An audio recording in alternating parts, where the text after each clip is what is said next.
বাহিৰৰ ভোটাৰ থাকে সেই ভোটাৰৰ লিষ্টখন আমাৰ হাতত অহা নাছিলে তাৰ বাবে এখেতে সুধিছিলে যে লিষ্টখন আমাৰ হাতত আহিছে না ভোট দিব পাৰিব নাই যোনটো নিয়ম মতে নোৱাৰে তাৰ বাবে মানে আমাৰ লগত অলপ মিছ আণ্ডাৰষ্টেণ্ডিং ক্ৰিয়েট হৈছে সেইকাৰণে অবৈধ আচৰণ কৰিছিল নাই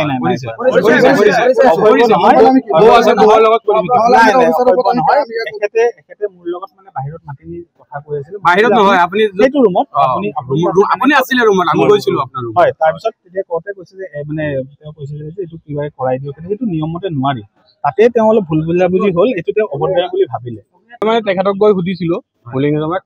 ভাত খাই আছে সিহঁতে ৰুমত তেতিয়া মই সুধিছিলো যে ছাৰ আমাৰ যে বাহিৰত ভোটাৰকেইটা আছে এই ভোটাৰৰ মানে ভোটটো আমি কি কেনেকে দিয়াব পাৰো তেতিয়া তেখেতে কি কৈছে যে ভোটটো আমি দিব নোৱাৰি এইটো একমাহ আগত তোমালোকে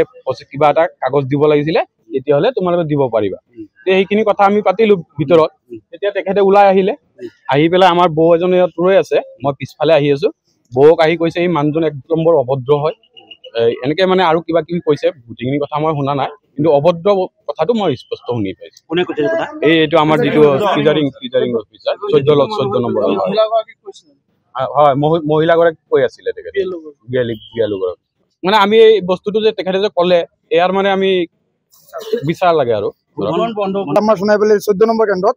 ভোট গ্ৰহণ চলি আছিল ধুনীয়াকৈ আৰামত চলি আছে তাৰপিছত মানে কিছুমান ভোটাৰ বাহিৰত আছে সুধিছে গৈ আমাৰ পুলিং এজেণ্টে সুধিছে গৈ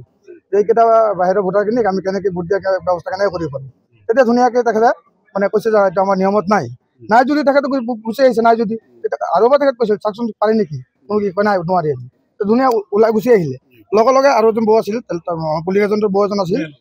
বিএলঅ তাৰ কথা বহুত বেয়াকৈ কৈছে বহুত বেয়াকৈ কিবা অভদ্ৰ অব্যৱহাৰ বহুত কিবা কৈছে সেইটো কোৱাৰ কাৰণে এতিয়া আমি বৰ্তমান 15 মিনিট ধৰি বন্ধ হৈ আছে 15-20 মিনিট ধৰি বন্ধ হৈ আছে আৰু উত্তপ্ত পৰিস্থিতিৰ সৃষ্টি হ'লে তেনেকৈ আমি কৰিব দিয়া নাই আমি নিজেও দিয়া নাই কাৰণ এইটো কিয় কৈছে সেইটো বিচাৰটো আমাৰ লাগে